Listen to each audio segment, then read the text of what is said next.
Hello guys అందరికీ నేనైతే మా ఇంట్లో ఈరోజు కొత్తిమీర పెంచాలని డిసైడ్ అయిపోయినా. దానికోసం ధనియాలు తీసుకొని ఇలా 2 చెక్కలు అయ్యేలా దంచి పెట్టుకున్నాను. దీనివల్ల మొలకలు త్వరగా వస్తాయంట.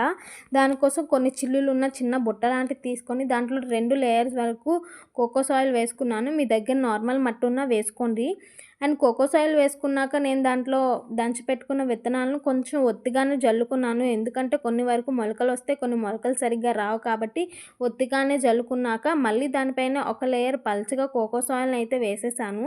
అదేనండి, మీషోలో ఆర్డర్ చేశాను అన్నాను కదా. ఆల్రెడీ మనం ఈ కోకోస్ ఆయిల్లో మెంతులు వేసాము, చాలా బాగా స్ప్రౌట్స్ వచ్చాయి. అది నెక్స్ట్ వీడియోలో పోస్ట్ చేస్తాను. సో నా దగ్గర స్ప్రింక్లర్ లేకపోవడం వల్ల ఈ విధంగా బాటిల్కి హోల్స్ పెట్టి యూస్ చేశాను. ఈ ఐడియా మీకు ఎలా అనిపించిందో కమెంట్లో కమెంట్ చేయండి.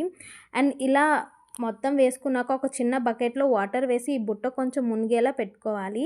మళ్ళీ మొలకలు వచ్చాక మీకు అప్డేట్ ఇస్తాను. అంతలోపు మన ఛానల్ని సబ్స్క్రైబ్ చేసుకోండి.